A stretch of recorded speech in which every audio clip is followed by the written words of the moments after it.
All right. So lots to cover today. We're going to start by talking about the qualitative research assignment and how that went for you guys. So we're going to go around and spend a couple of minutes talking about what you guys each covered. Next up, we do have to talk about some housekeeping things in regards to the schedule, especially because deadlines are coming up now for the final paper in the research project. So I want us to get together, make sure everybody's on the same page about that. And then we have a lecture that we're gonna start. We might not get very far at all, and then we'll wrap it up Friday. And if we need more time, we'll go into next week, Tuesday. All right, so I am very curious to hear how your qualitative research assignment went. So who did the option A, which was, I believe it was the cart return. Now I'm not sure, so let me double check what I said here. I think option A was, yes, cart return behavior. Anybody do that? All right. I did. Greg, do you have an Aussie? That looked like a little Australian Shepherd. Yes, it's actually my roommate's. I do. Ah, He's a mini. they have a lot of energy. They do, yeah. He was just in his cage, and I just let him out because my roommate had class at 8 a.m. So he's fresh off some energy here. There you go. So were you raising your hand that you did option A? I was. If you give me just a second, I can pull my little write-up up. Sure, no problem. And do you want me to talk about it? Yeah. Okay. Yeah. So if all of you guys, as you go through, tell me where you went, what was your hypothesis, what did you notice, and any surprises, or what did you think of it? So I had my mom drive me around the Costco parking lot for just a little over an hour. Okay. My hypothesis was that people who parked further away from the cart will be less likely to return the cart to the rack rather than those who parked closer. And to kind of measure this or kind of nail it down to specifics, I basically said those who were parked 5 spots or less from a cart rack would be more likely to return their carts as opposed to those who were parked six spots or more away from a cart rack. Over the course of the hour, I observed 50 customers, and of the 50 that I took data on, 48 of those actually returned their cart rack to the rack. 46 of those returned their cart to the rack, and only 4 of those did not return their cart to the rack. I know it wasn't the biggest sample size, but I thought it was pretty good. And it kind of proved my hypothesis because all 4 of those people who didn't return their carts to the rack were, in fact, 6 or more. And every single person inside the 0 to 5 number of spots all returned their carts to the rack. Okay. Yeah. So I think. Go ahead. I think if the more and more data you took, I think that would eventually show a pretty general trend that would play out that way most of the time. One little thing that I really noted, and well, actually, as a whole, me and my mom, who was driving me around, were both, I think, really surprised and happily surprised by the amount of people and the majority of people who were returning their carts. We saw actually a couple people. There was a couple older gentlemen who were parked at handicap at the very front of the parking lot and walked their carts all the way to the back, moving rather slow because, like I said, they were older gentlemen. There was one man who, he didn't work for Costco, but he actually grabbed a couple carts on his way back, returning his own cart. So he returned 3 carts, just picked up a couple carts that were astray. So we were kind of surprised by like the goodness that we saw in people, and we were happy about that. And one thing I did note about that was that day, I forget the exact date. It was Monday, March 8th, and that day was actually the day before that it was really sunny, but it was still cold. And then Monday, March 8th was sunny and 62 degrees. Yeah. In the parking lot, it was sunny and 62 degrees. I looked at the temperature while I was sitting there, and it was a beautiful, beautiful day. And we thought, well, maybe that had an impact, because I bet people were. I sure was in a better mood that day. Me and my mom were having a great time doing this little assignment together, and people seemed to be all cheery and happy, talking to each other. So I thought if it was rainy, or if it was snowy, or if it had been even 2 days ago and just a little bit colder, I think probably the results would have been a little bit different. Maybe a little less people returning their cards. I think that's a spot on observation, because again, if it's pouring rain, especially if you're thinking you're parked further, how much are you willing to like hoof it over? Or if there's a ton of snow and it's hard to push your cart. So Yeah. totally. Yeah. Now I'm curious, you said that you picked 5 spots or more. How did you come up with that metric?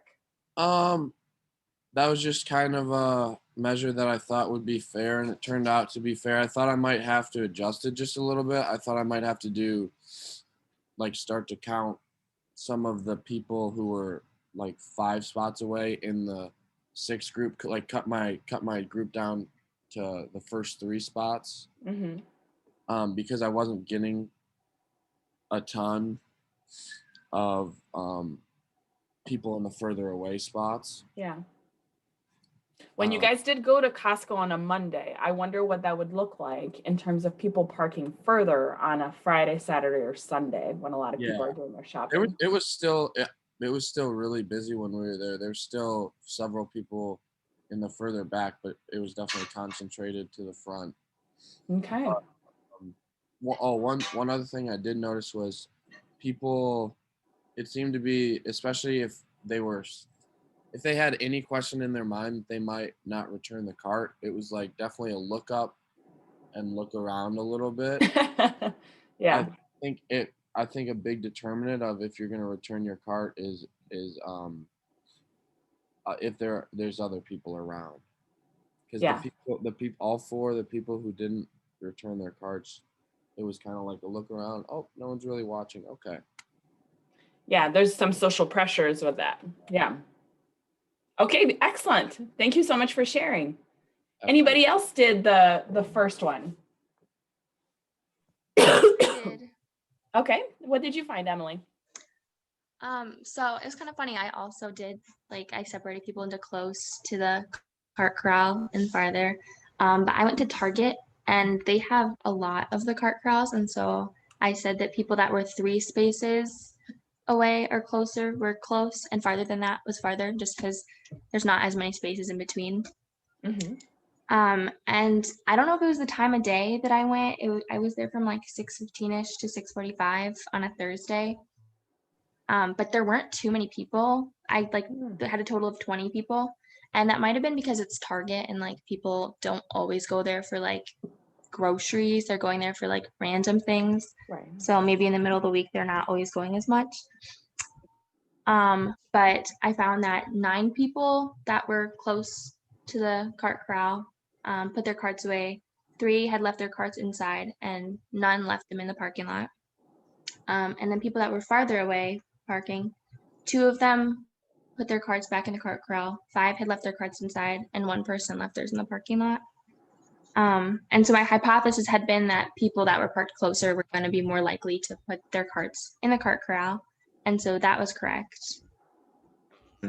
But I thought it was interesting that there were like so few people. Yeah.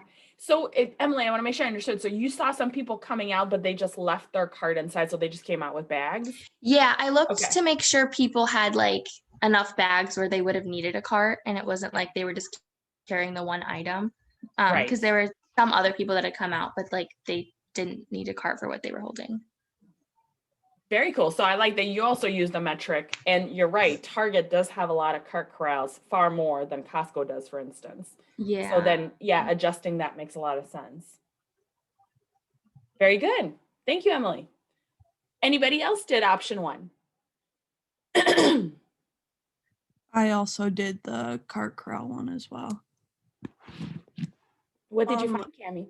So my hypothesis wasn't super specific, but I just said that out of the people that I observed, I assumed that the majority of the customers, I went to Meijer, and I said that the majority of the people returning their carts would take them back to the corral, whereas I would only probably see a few people just like leave them in a random spot in the parking lot.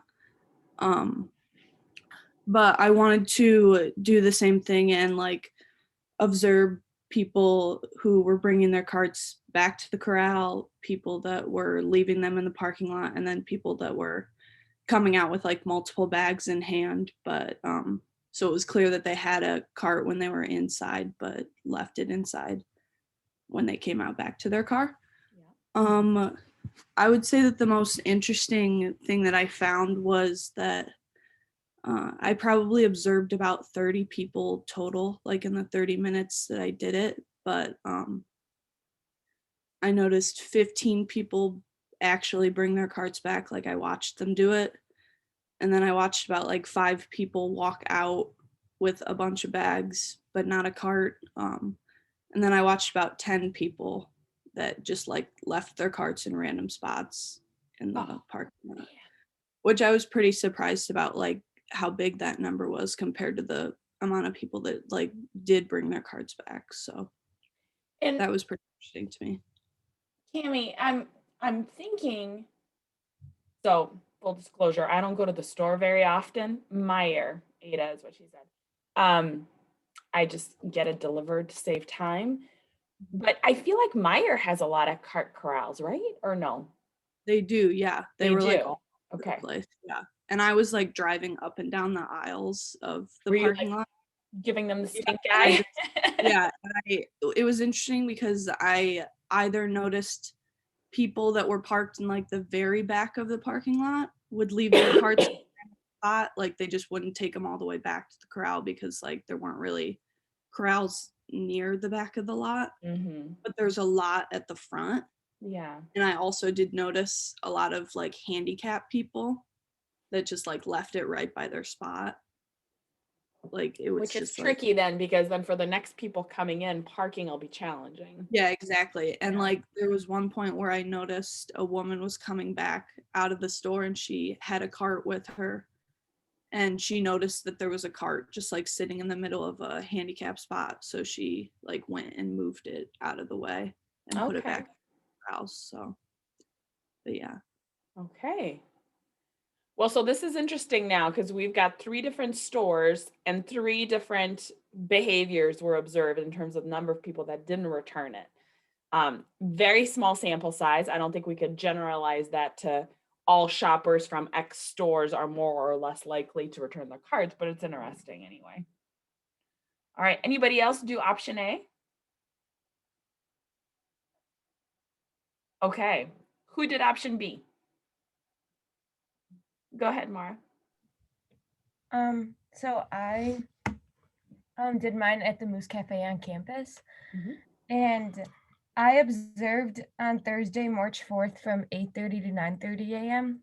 And I was surprised how like little people were there. I only got 18, which I was assuming there would be more, especially because I purposely went during a time that classes switched. So I thought like people would be like coming out of classes to get coffee or going and getting coffee. But I only got 18, which I assumed would be more. But my hypothesis was that I expect that more people will take their order to go as opposed to sitting at the coffee shop. And it turns out that my hypothesis was correct. 12 people ordered to go, whereas 6 people stayed. And what I also noticed was a lot of the people were individuals who took their stuff to go, but there was of the 6 people, there were two groups of two, so 4 people like came together, and they both like sat down and got a table. And of the 6 people, they all sat down and stayed for a while and did their homework. And also there was one person that I observed that sat down, ordered coffee, and then did their homework, and then got up again and ordered something else, and then sat down, did their homework again.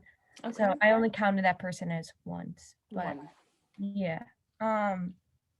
And yeah, so my hypothesis was correct that more people would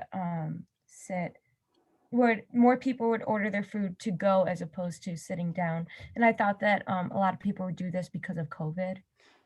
I was just gonna ask you if you thought that was the reason. Yeah. Because I remember even like just compared to just being on campus like last year, I remember it would be packed in the mornings. And then this year it's like super slow and just Mhm. the environment all around. So I thought that COVID definitely played a role in this. Okay. Very interesting. Did you keep track of whether people were getting breakfast or drinks or just what they were getting? that they Yeah, were- I kept track. Most people, I think every person ordered either coffee or hot chocolate, and I believe there was 8 people who ordered a bagel or a muffin. So, but for the most part, they were just getting drinks. Okay. Cool.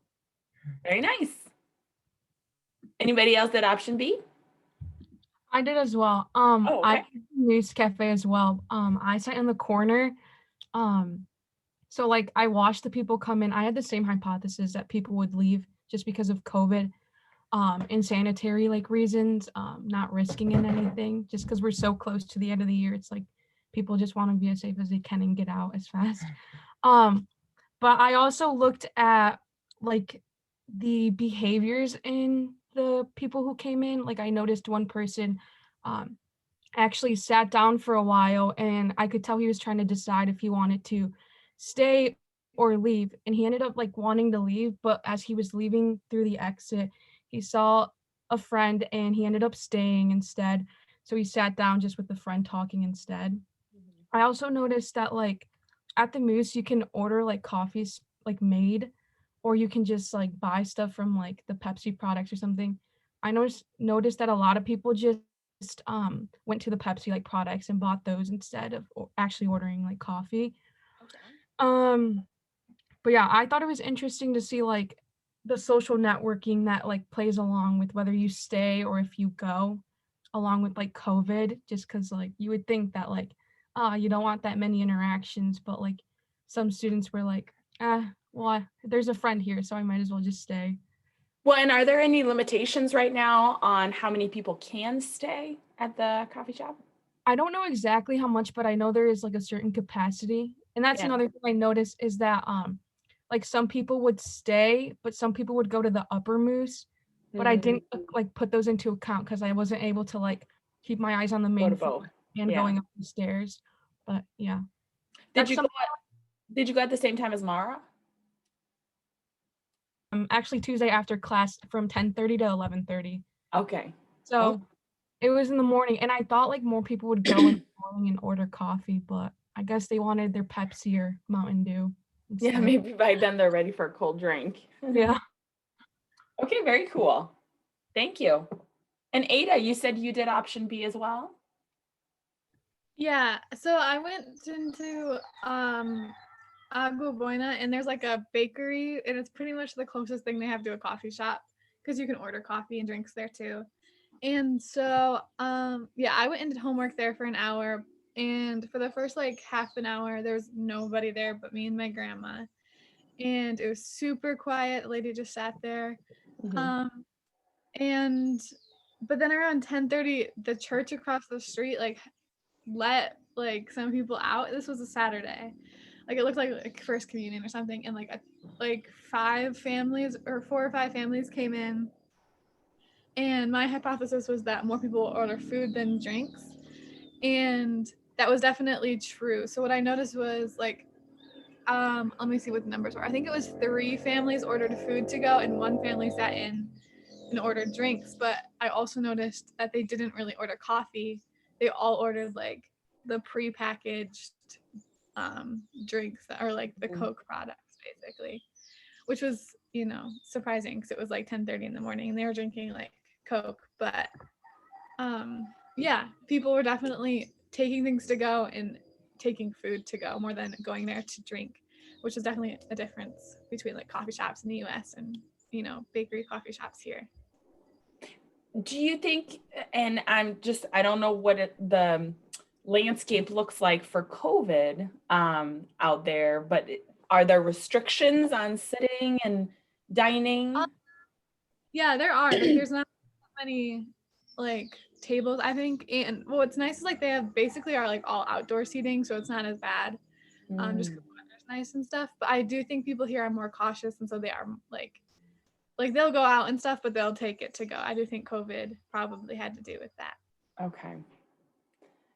So the hypothesis in terms of taking it to go versus staying might have been impacted by COVID, but what they ordered, maybe a time of day, or I don't know who piped up and talked about wanting Coke in the morning, but yeah, that it does seem like that's what's needed at that point. Maybe you want to, and also it's warmer by you. So maybe you want a cold beverage rather than hot coffee. Mm-hmm. Okay, very good. Thank you, Ada. Anybody else did option B? I did option B as well. Okay, go ahead, Grace.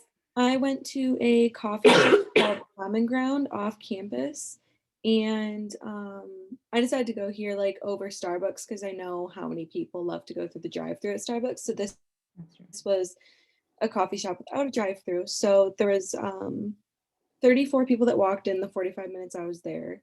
And I did get there early in the morning, so I kind of anticipated that people would be more like groggy and still waking up in those kind of moods, but I did end up hypothesizing that individuals would be friendly and considerate just based off of my personal experience at this coffee shop. And I also hypothesized that women would order more sweet flavored coffee or beverages while men would order simple. And then I also hypothesized that most customers would get their orders to go and they would pay with card rather than cash. You came in with a lot of hypotheses. Love it. Okay. And they all ended up becoming true. Okay. So let me see, I have my data. 13 out of 20 females ordered sweet flavored drinks. 11 out of 14 men ordered simple coffee, and 29 people did pay with credit card. And I noticed that every single person, I don't know if they tipped on their card, but I know most people ended up tipping in cash. So yeah, and then one main takeaway was this one guy that walked in, and before I walked in, I noticed there's a homeless man sitting outside. And I was planning on getting a muffin or something. He's out there with his dog, and this man bought a bunch of food and multiple drinks, and I watched him like give it to him outside, and I thought that was super sweet and kind, especially like early in the Yes. morning too. Yeah. That's So awesome. yeah. Mm-hmm. Now, I'm curious, when you say men ordered simple coffee, do you mean like black coffee Like or brewed iced- coffee, or like what like- does that look like? Either black coffee with just milk or like iced coffee and that kind of stuff. Because like Got Common it. Ground has a lot of beverages that are like a little not strange, but like just different flavors. And like every time I would go, I know that my female friends and I were more prone to like trying new things. Yeah. Whereas like the guys that I went with were always getting that like black coffee or iced coffee. And you said something about using manners. So where were you seated so you could hear their orders? I was seated in a corner little table right by the register, so I heard everything. Okay. I Mhm. love that. Like, were you wearing sunglasses, like inconspicuous? I brought some homework, so it didn't look like I was spying on anyone. Okay, great. And then with card, because obviously that's another thing, like Starbucks, there's the app, and I think a lot of Mhm. people just paid through the app. But cash versus card, you observed more card purchases too? Yes. Yep. Yeah. Mhm. Mhm. Okay, very good. And what is that place again? Common Ground, you said? Yeah, Common Ground off of Fulton Street. Off of Fulton. I'll have to try that out, especially if they have some more esoteric drinks. It's so Fun. good. Oh, good. All right. Thank you, Grace. And Eliza, I think you had raised your hand too for option B. Yes, I went to Early Bird, which is like Lake Drive, I believe, near Aquinas. And my hypothesis was that if somebody, like if there were more than one person, if they came in, that they were more likely to buy food. And I found that to be true.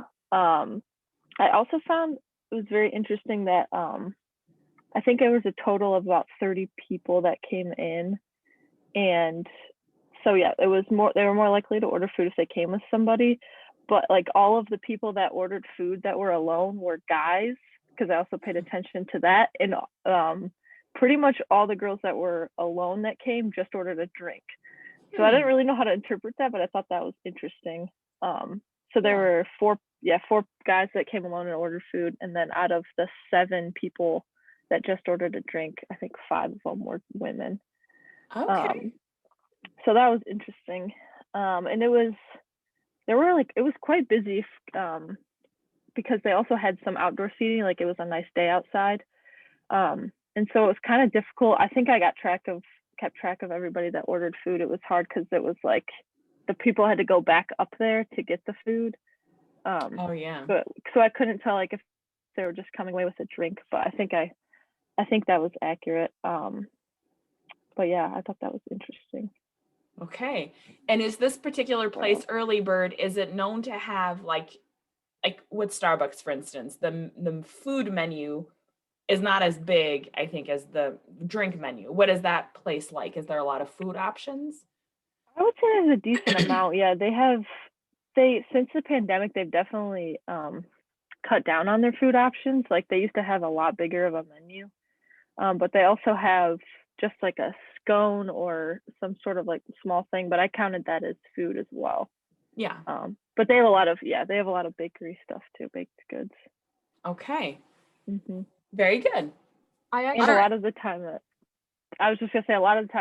if the people came with kids, they would like always order food. You got to keep something in their mouth so that they're not. Yeah. What were you gonna say, Ashley? Yeah. So I went to Early Bird like a lot last week, and I noticed the same things. And I also noticed that like the precautions that Early Bird takes are like extreme. Like they don't let you well, you do the credit card, they don't take cash just because of COVID. Like yeah. So I was like ready to like take out my cash and pay. She's like, "Oh, we don't take cash. I'm sorry." Like with COVID and everything. I was like, "Whoa." And then they have like a speaker thing. So you can hear, which it didn't really help because I still couldn't hear.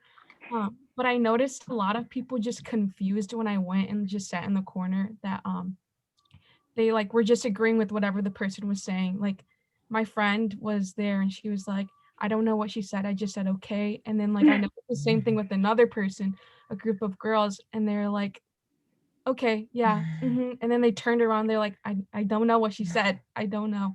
And I was like, it's so funny because like you're taking all these precautions, like you even have the microphone there so they can hear you.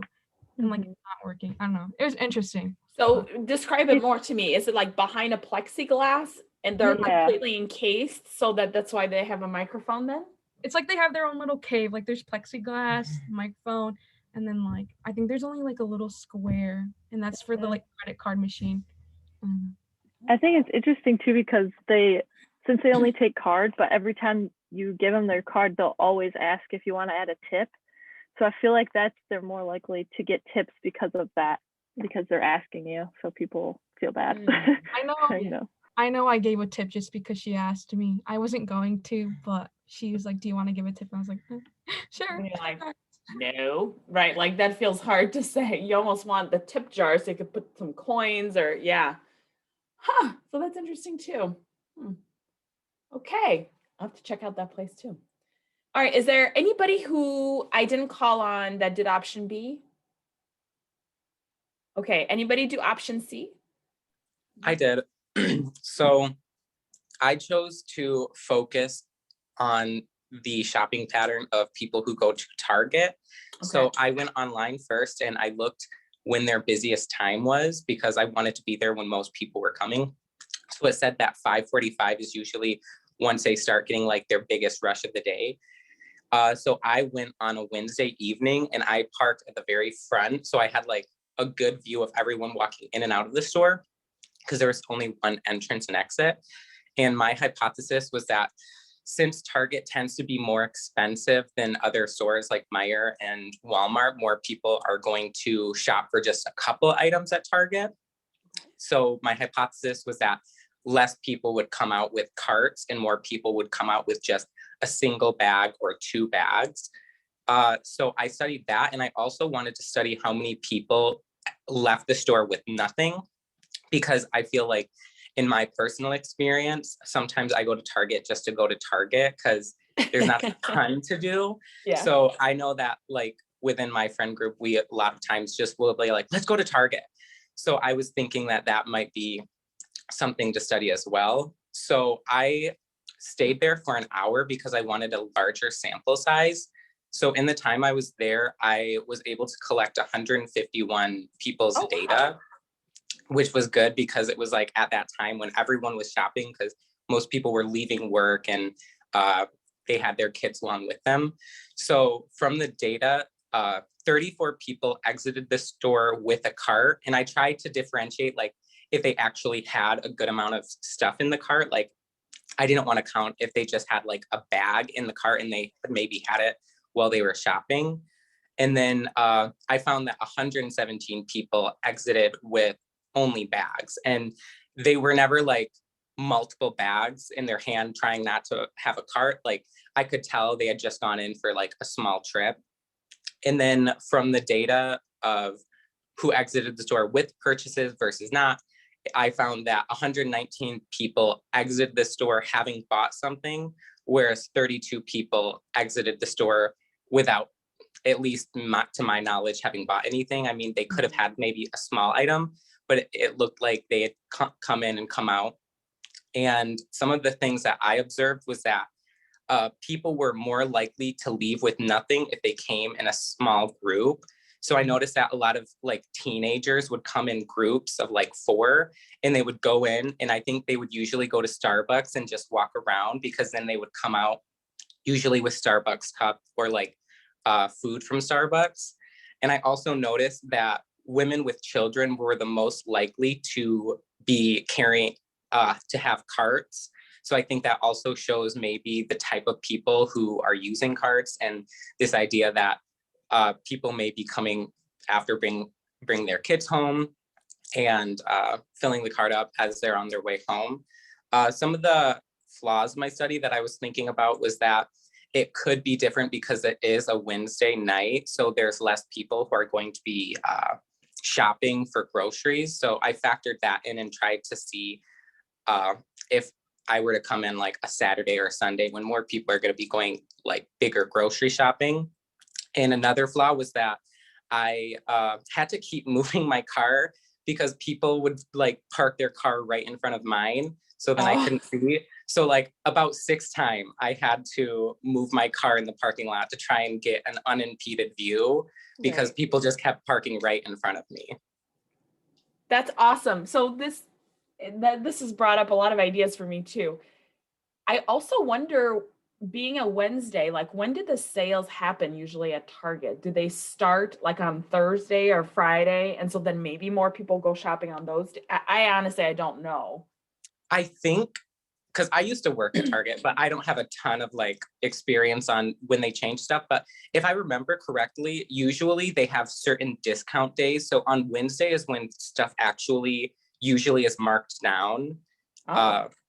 If I remember correctly, I could just be making that up, but I know that they have certain days that they follow protocols of putting their clearance stickers out. So that could have also been a factor. And also I just was thinking that most people who go to Target, it's like a Target run and done. That's like their motto. Yeah. So I was thinking most people are going to go in just for one thing rather than going grocery shopping, because honestly, Target can be kind of expensive for their groceries. For groceries, yeah. The other piece that is really, I've started noticing, is that because the changing rooms are closed, people are purchasing more things. So I would be curious to see how many people walked into the store with bags to return, and then maybe came out with nothing, or I came did out with notice a more. couple Yeah. people did come in with bags. I wasn't able to track them because if they like left without something, I didn't know if it was the same person or not. But I did notice that a lot of people were coming in with their own bags to return something. And then another thing I noticed was I wanted to try and see how many people were leaving with the pre-pickup bags. You know how you can order ahead, but it was hard to tell because their pickup bags are so similar to their like grocery Regular bags. So I bags. decided to just put them all together. Yeah, that would be hard. Yeah, I've just been baffled. Like I've gone to the return line with my kids to return random stuff, but it's usually one item. There was one woman in front of me. She returned $800 worth of bathing suits because she was about to go somewhere warm but she's like, I don't know which one fits, which is true. So then you buy them all, and maybe psychologically you're thinking, well, I'm returning most of them, so the total bill doesn't really matter. But I was like, this would give me so much anxiety. Yeah, That was a massive $800. price. Yes. Yeah, No. that's stressful. Well, plus then how expensive are these bathing suits? Probably $40 a pop. Anyway, that's neither here nor there. But yeah, there's a lot of interesting behavior that you can observe through Target. And because they sell a little bit of everything, just like Meijer and Walmart, I do tend to think though Target has maybe more like houseware and clothes. Like people will go in for that more maybe than the other two. So it's more of a mixed bag, and they have fewer groceries, whereas people will do their full grocery run at Meijer. But yeah, interesting for sure. Very cool. Okay, did I get to everyone? I think I did. Okay. Very well done, everyone. There's some students missing just because of class time and all that. So obviously they'll put in they've submitted their papers, which we just won't get to hear about it. I want to go over briefly. Here's the syllabus. Let me share my screen. Okay, everybody seeing this? Okay, we are here at week 9. We are going to be talking, this is the presentation that I'm going to do. The lecture is on multivariate correlation. I am going to be pushing this back. Your literature review / introduction, that you're clumping all of your articles together and really doing a review of the literature on your topic. That was due by Friday at 7. I'd like to push it to Tuesday. So now it'll be next week, Tuesday, the 23rd. I just want to give you guys a little extra time if you need it. Obviously, if you don't need it, please do submit it on Friday. But we're going to do a little bit of extra time. So that'll be due on Tuesday of week 10, which is the 23rd. Now, notice here it says research presentations. You are not so much presenting your research to each other, you're presenting it to me. So we're going to be divvying up in groups. And we need to create like a schedule so that I get an opportunity to meet with every single group so we can talk about the survey that you're going to be giving out to your participants. So your main job you have 2 main jobs this week. 1, finish writing your literature review. Hopefully you guys are getting close to being done with that. And 2nd, talk with your group as to what would be a good survey to assess what you are trying to measure. You are not creating your own survey. This is beyond the scope of this class. So you are not creating your own. Now, I say that, but you can add a question like, how old are you and what year are you in school, or something like that. So some demographic questions, that's fine. But you're not creating your own survey. So you need to start researching with your group what would be a short enough survey that would assess what you are trying to measure. So for instance, if I am looking at stress levels in college students during COVID, right? And I can ask perceived stress versus experienced stress. Maybe one of my questions would be, how stressed do you feel this semester? And then you have a Likert scale, very stressed, extremely stressed, not stressed at all, super chill, life's the best, whatever. And then you would find a survey online. So that would be researchers that have already written and validated a survey that assesses stress level, right? And you would include those questions. Now, when we meet in our small groups next week, I want you guys to have a few ideas on surveys that you can use as a group so that I can help guide you. Because ideally, I want you guys to deploy your surveys to your participants by the end of next week. So that would be March 26th, like that Friday. If you're ready earlier in the week and you've communicated with me, that might work, but no later than the 26th, because you guys need enough time to gather your data. And I mean, we're getting close to the end of class. So you're going to need to have your final papers due. You're going to present your data to me so I can help you with stats, things like that. Okay, questions about that? Does that make sense? So should we, like, the Course Connect page is different than the syllabus, so we shouldn't follow the Course Connect page? Because it said that the literature and introduction would be due the 29th of March. So so I have, can you see it right here? It says March 22nd to 28th. So that's the week. So if you submit it on the 23rd, that would be within that week. Is that what you mean? Yeah, I looked last night and it looked different, but I can see.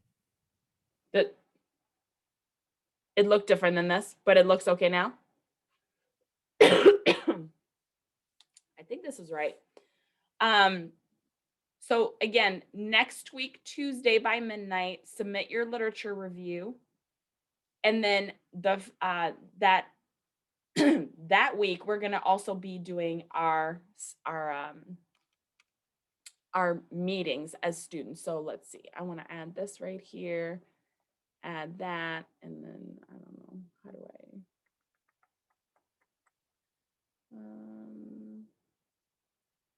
I feel like that's kind of funky. Just a page, let's see here. Okay, so group meetings schedule. Okay, so this will be week 10, and it is March 23rd.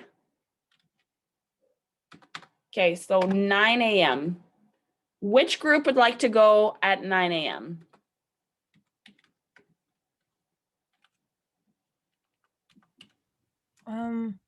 If that works for Sam, we can go.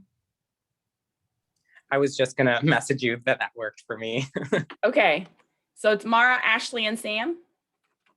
Yeah. Okay, remind me your topic again? We're Just- studying, oh, sorry. No, go ahead. We're studying sleep in high school, college students, and the use of sleep aids. Okay.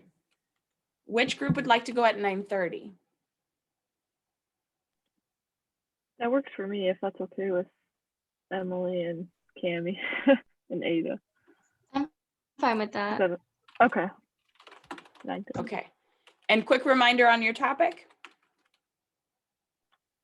Mental health of college students, like after COVID specifically. With COVID or after COVID? During COVID? Yeah, during. Yeah. Okay. I'm like, I wish it was after, so we're just done with it, but I wanted to make sure. Okay. All right, which group is left for 10 o'clock?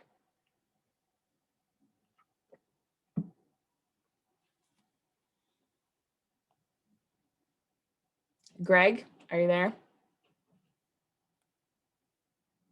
Yeah, I believe that would be us, me, Abby, and Greg. Yep, that sounds good. 10 o'clock. Quick reminder on your topic. How social media affects mood. Okay, and then I'll have a 10:20. Actually, I'll need to meet with Saga, Olympia.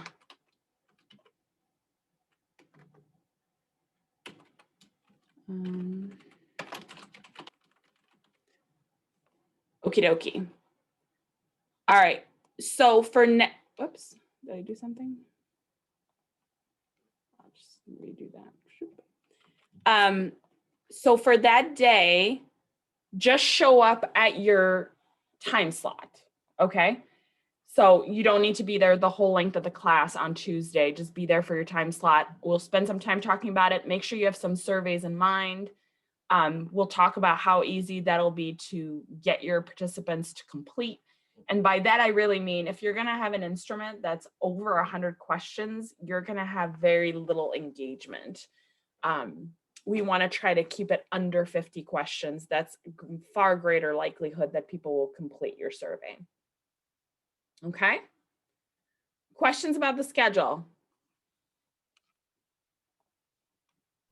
That's next Tuesday that we're doing that? Yes. Okay. It's this Tuesday, March 23rd.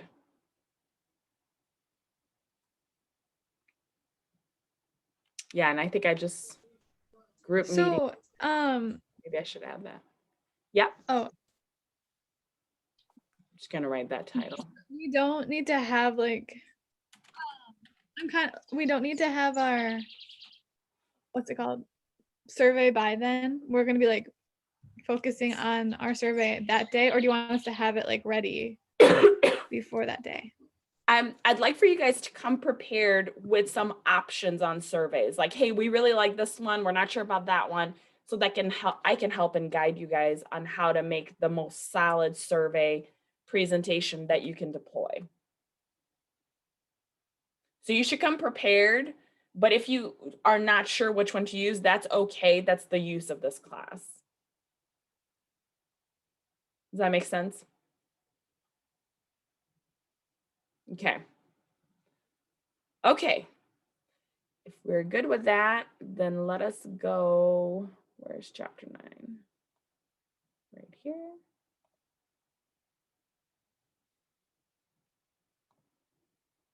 See, can you guys see it or no? Not yet. Now we can. Okay. Oh, that got all funky.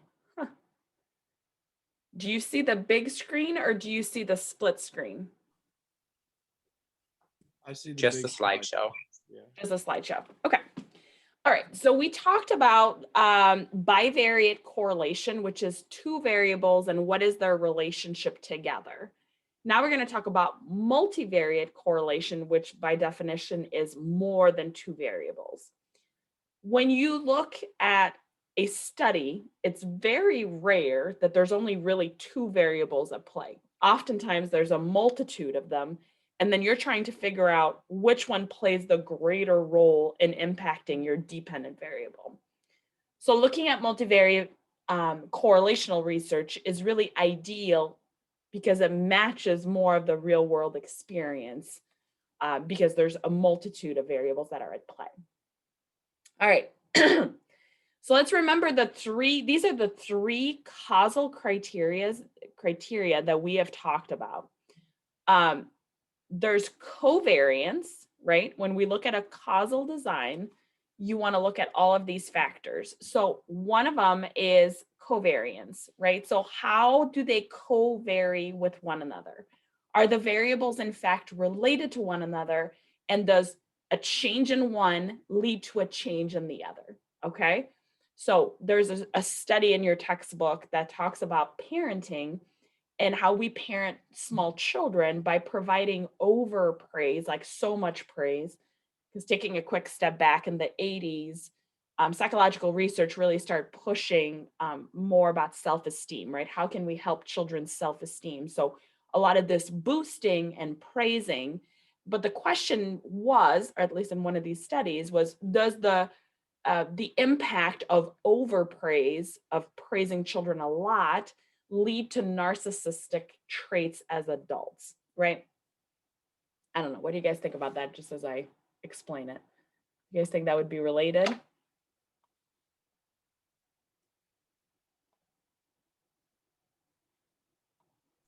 I feel like it also depends on how you rear the child. Like, I think a lot of praise isn't going to be the only factor that creates a more egotistical child. Mm-hmm. But I think by praising everything, it might predisposition them to be more attuned to their self accomplishments. Yeah. Yeah. I don't think this is like a straight linear relationship, right? Praising kids is a good thing, but I think our society over the last 30, 40 years has definitely pushed that. I mean, we get who was this? This was last year in a faculty meeting. They're all like, wow. I mean, there was a very grumpy professor, different institution that was like, wow, we live in a world now where every kid gets a trophy at the end of their soccer season, even if they were the worst player. Like, why do we need to be lying to children as to their skill set? Well, and maybe there's some of that, right? Like not lying and saying you're the best when really they're terrible at it, but also not crushing them and giving them the opportunity to grow, right? So kind of that line. So in that particular study, they found that the correlation coefficient, or the Pearson R, was 0.20. So do we remember what type of correlation is that? What's the strength of the effect?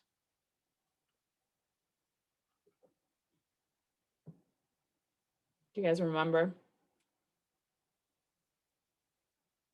That would be kind of a mild correlation.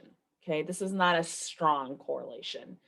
Remember, correlation ranges from -1 to 1. The closer you are to 0, that is there's no relationship or no impact between the two variables.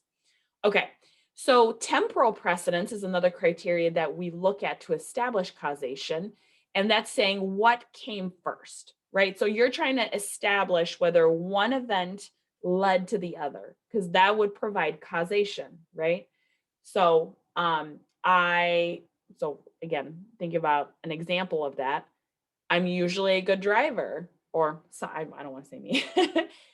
Someone can be a very good driver, introduce alcohol, now they're getting in a car crash. So is there a causal or temporal precedence? Ingestion of alcohol leads to car crash. Yes, that seems to be the link, right? Okay, so but you could do that with a lot of different items, a lot of different variables.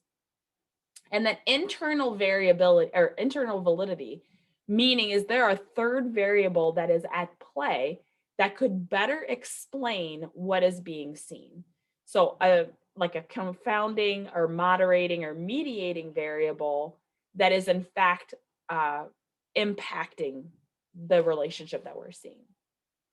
Okay, so those are the 3 causal criteria. When we think about gosh, this slide got totally messed up. It's kind of annoying.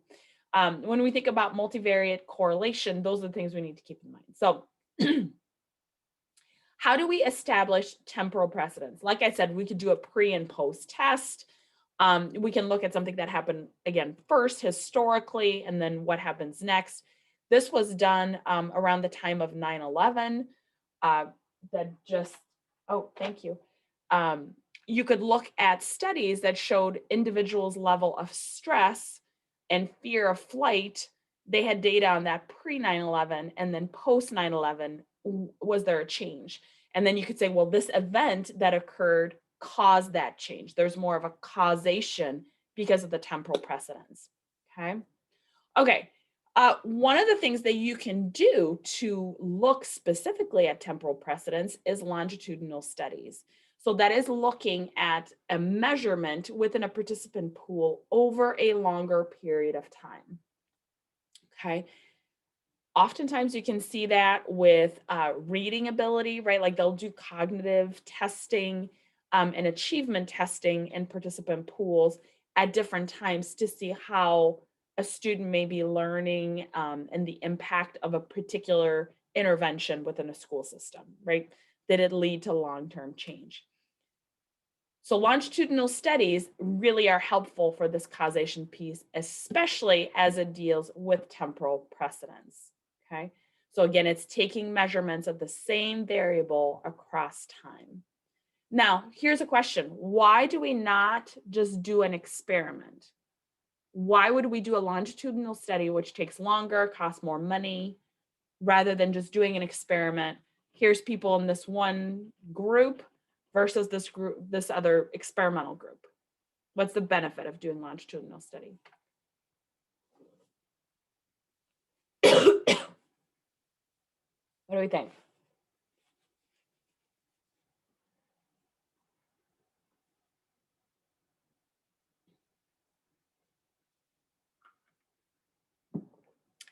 Any guesses? No? So what is different with a longitudinal study? What is your participant pool?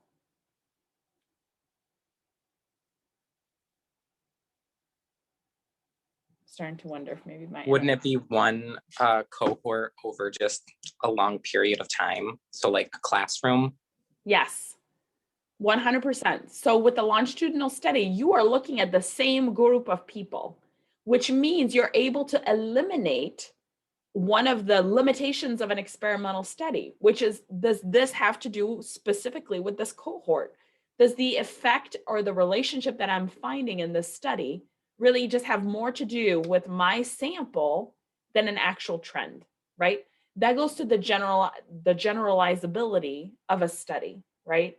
Is my sample size generalizable to the population? If you keep the same cohort through time, you eliminate that as a possibility. So you feel more solid about the fact that this is in fact something that's happening over time. It's not something that's unique. So the downside of longitudinal studies is that they are costly. You get a lot of drop-off rates. And I think I end up talking about that in just a second, but getting people to continue participating, especially if you're looking at a child study, very hard. People do drop off. And again, it's time consuming. You have to keep in touch with your people so that you see the significance of the relationship. Okay. So how do we interpret results from a longitudinal study? So one of them is looking at a cross-sectional correlation. So you're looking at the correlation between those two variables, for instance, over time, okay? We can't necessarily go back and say, oh, this is necessarily what caused it. You're looking at how does the relationship between the two variables change over time, okay? You can also do an autocorrelation, meaning how does one variable relate with itself over time, okay? So you have the ability to do both, compare two variables together and one variable with itself just over time. Let's look at each of them then individually. Okay, this is what I was talking about. This is the overpraise of children associated with narcissism. So here's a graph that shows us a bit about what's going on. So a cross-sectional correlation is whether two variables measured at the same point in time are correlated, okay? So you are looking at overvaluation at time 1 and narcissism at time 1, okay? And then you're looking at the relationship between the two and over at time 2, time 3, and time 4, okay? So this is the correlation, again, between each. This is the cross-sectional correlation. This shows actually that there's a weak correlation between narcissism and overvaluation. Okay, which supports then the hypothesis with that. Okay. Now, autocorrelation, again, you're looking at one variable and whether it's stable over time. So this is the correlation between the overvaluation or praise between time 1 and time 2 and time 3 and time 4. And this is the rating of narcissism between time 1 to time 2, 2 to 3, and 3 to 4. What do we notice here with these values?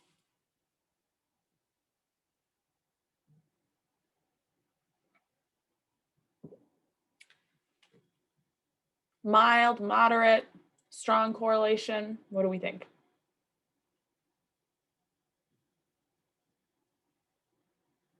It doesn't, at least for narcissism, it doesn't look like there is strong correlation. It looks like it, well, is it bad that it's going up and then down and then up again, or? I would say it's a good question because it does have some variability. Same here with praise, but it's fairly consistent. I would be far more concerned if it was 0.5, 0.1, 0.6, right? Okay. Like this is all pretty close together, but this is very strongly correlated, which means this is high level of reliability, right? It is reliable over time. That means the specific measure that's being utilized is effective in measuring that, okay? Okay, now let's look at one last one. This is cross-lag correlation, okay?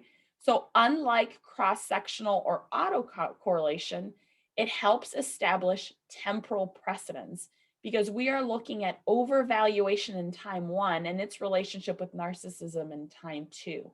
So that establishes some temporal precedence because we say, hey, this was the score we had on praise at time 1. What is now the impact of that praise by my measurement of narcissism in time 2? Okay, does that make sense? So you're it's literally cross-lagging. So it's the degree to which an earlier measure of one variable is associated with a later measure of the other variable. Okay. All right. So longitudinal designs can provide some evidence for causation by fulfilling those 3 criteria that we talked about at the start: covariance, temporal precedence, and internal validity. Again, that can still be a problem. So by measuring only 4 variables, it's hard to know that there's not a third variable present, right? So we just talked about, for the narcissism and praise example, for instance, how do we know that there's not a third variable like personality inclination, right? Like that's far more predictive of narcissism than just praise. We don't have that information because we're just looking at the 2. Same thing, if you're trying to figure out the amount of TV a child watches compared to how they have levels of aggression or acting out maybe in a classroom, could there be other variables that play a role in that? I dare say yes, right? TV watching or video game playing is not alone going to explain aggressive behavior. So it's important to look at all options for that. And that's why we do multivariate analysis, because it allows us to look at all of those variables. All right, so here's the question. Why do we not just do an experiment? Sorry, Greg. There we go. So with an experiment, you would have different experimental groups. You'd have a control group, maybe some sort of intervention group. And the key piece about experimental research is that you are randomly assigning students or participants to one group or the other. But in studies like this, you often cannot randomly assign participants to one variable or another, right? You can't, for instance, control personality trait. You can't be like, okay, hi students. Okay, all of you are in this class, like all 9 of you. Greg, you're going to be in the extroverted group. Sam, you're going to be in the introverted group, right? You can't randomly assign personality traits. They're kind of just who they are. It's not going to be a meaningful result if people are acting as if they have that personality trait. It's far better to just compare groups inherently based on someone's personality. And then at times it's completely unethical to assign participants to certain group, right? You can't, if you're trying to assess parenting style and you want to know what's most effective, you can't just randomly assign a child to an abusive parent to see, oh, let's see if that'll mess them up, right? No, you can't do that, right? So there are some limits as to what you can do in an experimental group because of ethical concerns and because of just limitations based on what you're measuring, especially if it has to do with more pervasive like personality traits. Okay, so the way that we go about ruling out third variables or explaining away whether there's a third variable at play is to use a multiple regression analysis. Now, take out the stats cobwebs out of your brain. Do people remember multiple regressions? Does that sound like something that's familiar? It sounds familiar, but that's about it. Okay. So So I think I've talked about this example before this semester, but let's say I was trying to figure out what leads to college success in the freshman year. There would be a ton of variables that I would want to measure, right? So if let's say I measured college success as a GPA above 3.25, right? If somebody freshman year, their GPA was 3.25 or higher, I'm qualifying that as successful. So what might be some factors or things that I would want to look at and measure that could be predictive or have a relationship with a GPA of 3.25 or higher? Just throw out some ideas here. Time spent studying. What's that, studying tendencies? Yeah, time spent studying. Oh, time spent studying. Okay, good. The difficulty of classes. How difficult are your classes? Is that what you said? Yeah, like if it's like 100 level or like Okay. like 200. Now this random question, freshman year, could you take upper level classes? Probably, right? If you came in with some Yeah. credits. Okay. So the challenge of your class, all right. So schedule. What else? Maybe like how many credits you're taking, like how many courses. Okay. So maybe how overwhelmed you might be, right? Like somebody who came in and decided just to take 2 classes to get started a little bit more easily might be more likely to be successful, again, the way I've measured success, than someone who's got like 6 classes. Okay. What else? I guess like along with that, like extracurriculars, like being in like clubs or internships, community service, and then like maybe the amount of sleep that they are getting as well as they're like adjusting to a new routine. Very good. Okay, so how involved are they within their own community, which again will make them more likely to want to succeed if they feel part of. And then how much sleep they're getting. Sure. Anything else? Anything from pre-college that we could use as a predictor? Like before they even start college, maybe as an admission board that you'd want to look at to know, like, we want to get as many students who get above a GPA of 3.25 in their first year. So who do we want? What factors do we want to look at in high school students to make sure that we can get that? ACT or SAT scores. Okay, standardized testing. Good. Were you going to say that too, Ashley? Okay. What else? Another thought, can you talk about like, would first generation like count as well? Because I know. Yeah. Yeah, so I mean, with first generation college, there's a few things that we could unpack from that. We could look at, you know, if you have a long line of people who've got like before you who've gone to college, maybe they've instilled some studying skills or they've prioritized education. So your upbringing would have looked different. Versus if you're first generation, I'm going to make some hypotheses here. Maybe you're having to also work on the side to sustain your education. Like, what does that look like? Not having that same upbringing and push. So absolutely. So we've just come, I mean, I would say also high school GPA might be a good predictor. We've come up with a ton of variables, right? So if I said, well, now you can only pick one because we're going to do, you know, bivariate correlation, you might go, well, it seems like whatever relationship we might see between those 2 variables, there may be something else that is at play in a greater part. Like maybe your degree, your major will have an impact also on your GPA, or your gender.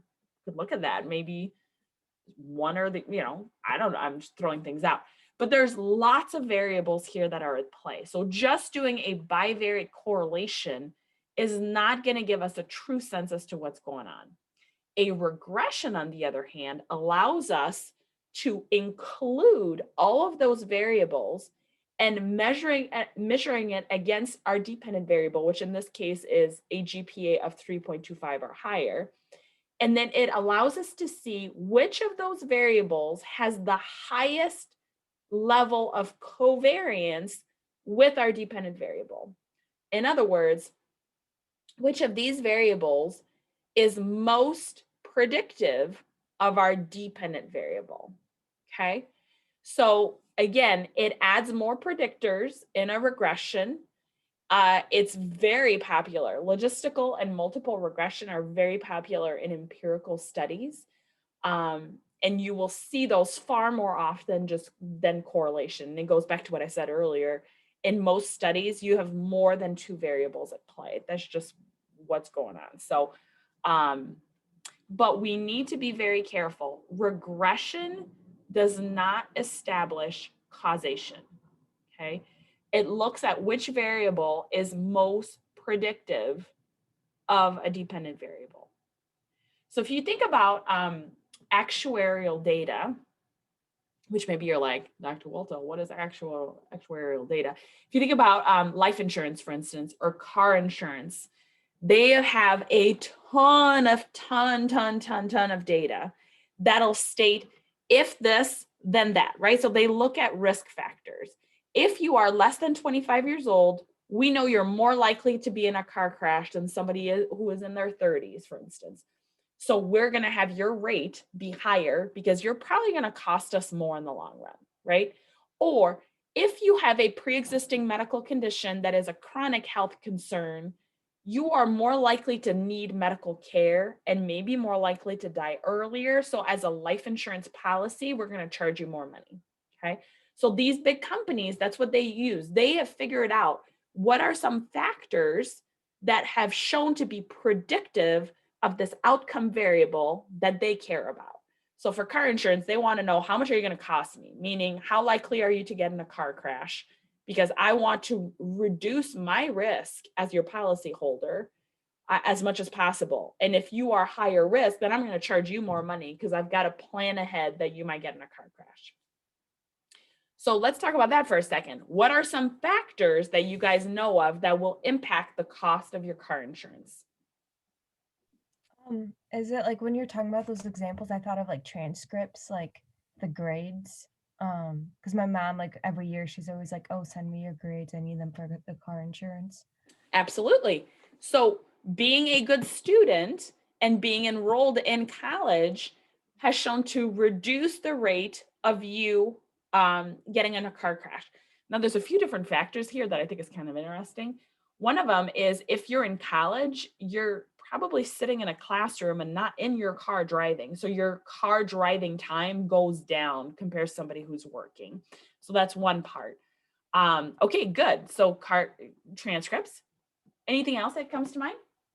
The type of car that you drive. I know I had higher insurance when I had a sports edition car, and then I ended up getting even though it really wasn't like a sporty car, but then I ended up getting like a bigger car that was like a normal sedan, and my insurance actually went down by a lot more because it wasn't a sport car.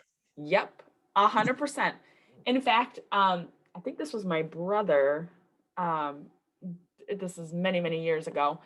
He was like, "How is my car insurance so high?" And they're like, "Well, you know, you've got a coupe, so that's a sports car." And he had like, they would call him the bucket. It was like a terrible car, but yeah, it only was 2 doors, and so that was considered sportier, even though the car could barely accelerate to 60. Just the style of the car made it riskier. Good. Anything else?